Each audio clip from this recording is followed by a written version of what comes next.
Good morning, good afternoon, or good evening, whatever time it is, wherever in this world it is that you are. Welcome once more to another live stream of Alexandra Mayers Live, page by page reading and commentary of the modern English version of the Bible.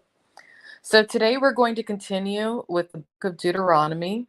We're going into chapter 29, which revolves around the renewal of the covenant. And as I read, I'll provide my commentary as I feel necessary. Here we go. These are the words of the covenant which the Lord commanded Moses to make with the Israelites in the land of Moab, besides the covenant which he made with them in Horeb. Moses proclaimed to all Israel and said to them, "You have seen all that the Lord did before your eyes in the land of Egypt, to Pharaoh and to all his servants and to all his land, the great temptations which your eyes have seen, those signs and great wonders. Yet, to this day, the Lord has not given you a heart to know, eyes to see, and ears to hear. I have led you 40 years in the wilderness. Your clothes have not worn out on you, and your sandal has not worn out on your foot. You have not eaten bread, nor have you drunk wine or strong drink, so that you might know that I am the Lord your God. When you came to this place, Sihon, the king of Heshbon, and Og, the king of Bashan, came out against us to battle, and we defeated them. We took their land and gave it as an inheritance to the Reubenites, the Gadites, and to half the tribe of Manasseh. Therefore, keep the word of this covenant and do them, so that you may prosper in all you do." So basically, in this chapter, God is revealing everything that he's done that's essentially been a miracle for these people. And he's saying, look, just remember me, do as I have instructed, and things are going to go pretty well for you. So I think that was a pretty easy outline when you really think about it.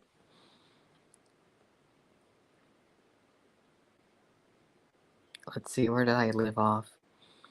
Today, all of you stand before the Lord, your God, the heads of your tribes, your elders, and your officers, with all the men of Israel, your little ones, your wives, and your foreigners who are in your camp, from the one who chops your wood to the one who draws your water, so that you should enter into a covenant with the Lord your God, and into his oath, which the Lord your God is making with you today.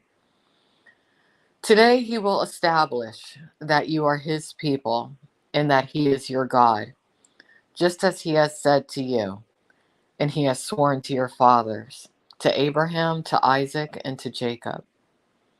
It is not with you alone that I am making this covenant and this oath, but with him who stands here with us before the Lord your God, and with him who is not here with us today. For you know that we lived in the land of Egypt, and how we came through the nations which you passed by, and you have seen their abominations and their idols of wood and stone and silver and gold, which were among them.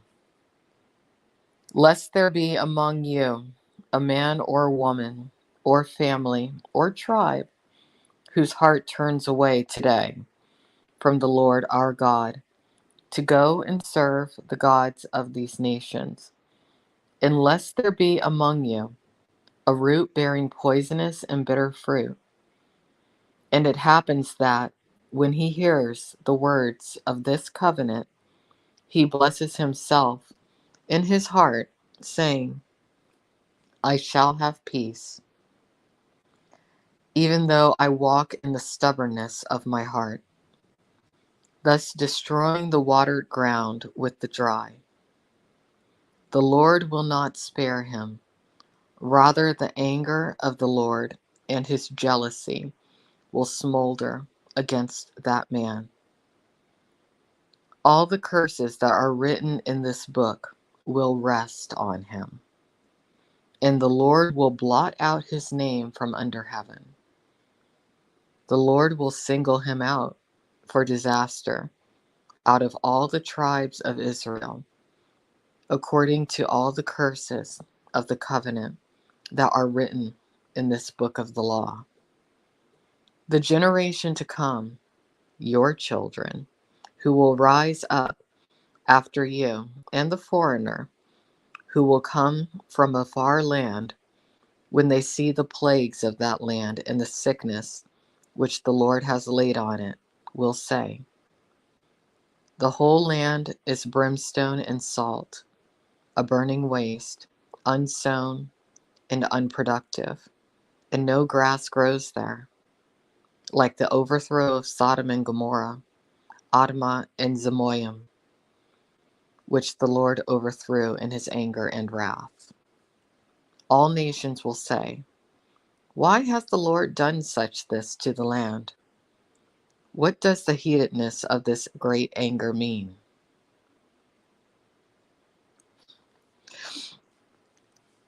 This is such a serious part of the book of Deuteronomy, but it's almost comical when the question is proposed, as though these people would dare to ask, wow, why is God angry?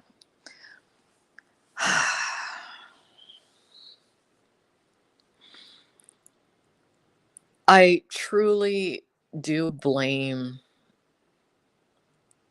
the media for this having happened. But right now, narcissism is overrepresented in the population, as is the genes that lead to a person engaging in criminal activity. Why? Because people with those genetics tend to overbreed. That's why.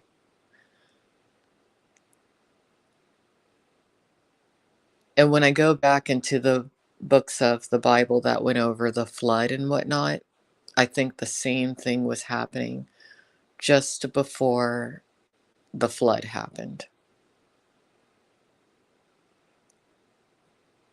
There were too many people with too many genetics that were not productive to the future of humanity.